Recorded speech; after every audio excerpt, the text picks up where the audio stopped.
Today we are working on a 6-pack, 440 6-pack carburetor setup. It should be similar to a 340 6-pack as well when installing or removing the carburetors.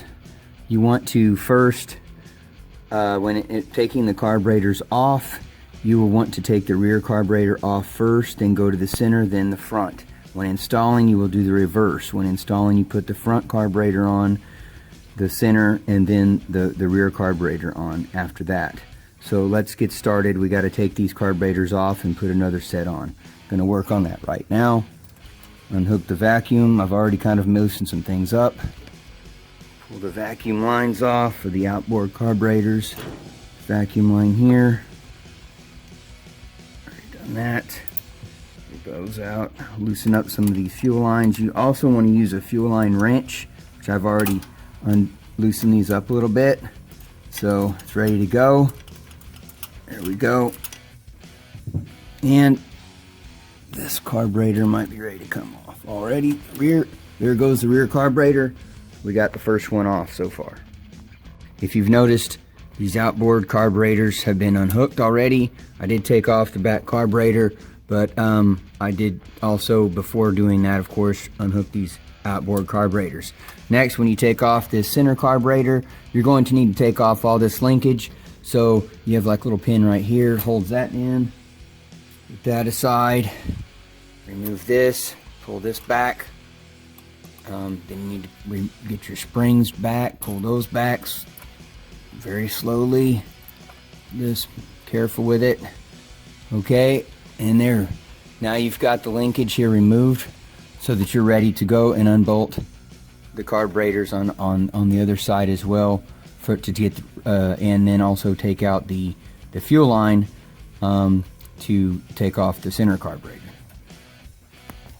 I would also recommend to tape or keep reference on where this is, because these do turn, so that it's more easily to install in the when you put it back on. So here we are again working on the 6-pack carburetor, and excuse me, and then I end up trying to loosen this with a line wrench, but it turned this apparatus up here. So if you notice, see, if now I just put a regular wrench on it, actually it might have just broken loose. I got lucky.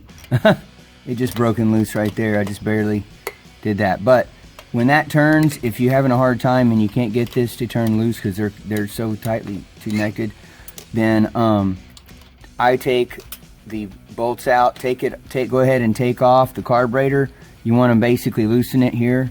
You want to loosen it from here, and then take it to a bench or something, and then you can put like the right size wrench onto the top there, and then break that loose with ease with a line wrench. Just it's a common complication because you can't quite get the right size in there in that little area. So sometimes you'll have to loosen it here. And something else to note is when I'm taking these loose, I try to loosen all the connections all at once while it's all hooked up, because when you don't have these hooked up and you want to loosen them, then this line will move around. Okay, it will move up and down and all over because there's nothing holding it in place. This way, when you want to, if you loosen it all up at the beginning before you start taking things apart, then all the lines are already loose, and you're not going to have any issues with the line moving around. Okay, so as you can see, I've loosened the lines. They're loose here, loose there, and now it's time to remove the center carburetor. Pull this carburetor off. Be careful not to have anything come down into the engine, and there you go. Something to note is that I put grease on these gaskets before installation, so if you look, see how it's tacky and then it kind of just pops right off? There you go. And look at the surfaces. So you try to grind off these, try to keep them as clean as possible before reinstalling, but if you look at the gasket, it comes right off with ease. Just try to remember the correct side that you had the carburetor sticking to. So when you put the carburetor back on, if it's the same one, then you can put it on the same side.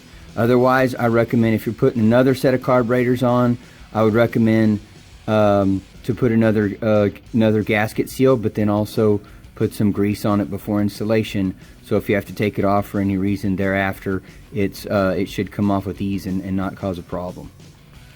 And I believe I've been told as well that it helps to seal it up a little bit better for vacuum leaks. Okay, so let's finish loosening this. We've got this loose, we've got this line loose here, so those will come right out. But now the carburetor is loose. We took the bolts out, hold it in, lift that off. There's the gasket still, and put this to the side and get ready. We'll take the gasket off there, make sure the surfaces are clean before reinstalling other gaskets and installing the next carburetors. Okay, so if you notice here, here's the I've got these things on my bench, these carburetors, and I keep this very loose. I try to put these in, get them loose before installation, just so that I can move them around, adjust them, and then I'll install them and keep it loose as well, and I'll tighten them all down at the same time. So I've also labeled which one this is. I've labeled it as the front carburetor here, and obviously this one's the center carburetor, and this one would be the rear. Also have these gaskets here that go with them. The gasket would tell you that whether it's the center or the end. I just kind of labeled that, or had it labeled so that I would know which goes where. So that helps. And so let's get these things installed. Alright, so we've got this other carburetor on, the first one. You want to make sure to just get these bolts in the holes, get it aligned, okay, with the gasket.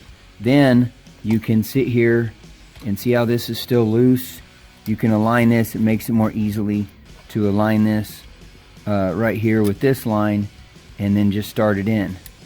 And it might take a little bit of work to get that adjusted, and since I'm only doing it with one hand, I'm not quite getting it. So let me put this down and I will get that in there.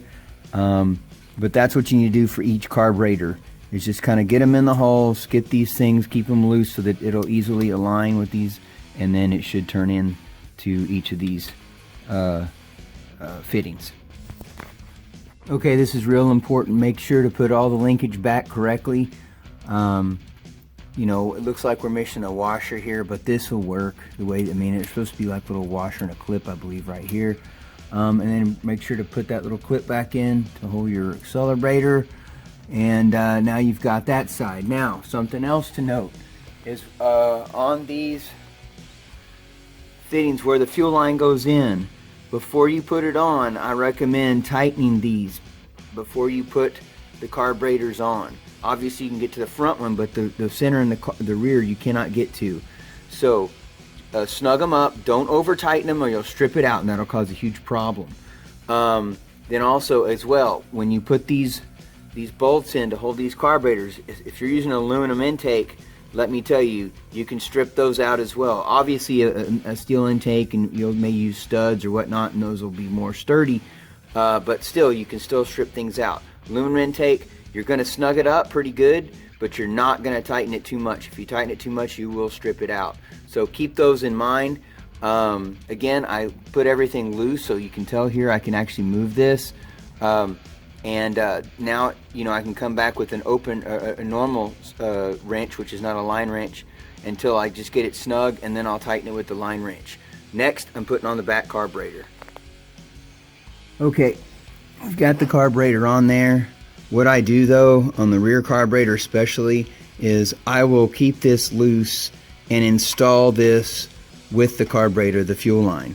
And then I will, before putting the bolts in back here, before putting these bolts in, I will hook in this part of the fuel line into this fitting here. Because if you do that, and then you can get these, you know, get the gasket and everything lined up underneath, and then slowly get those bolts in, it's easier. I've done it so many times.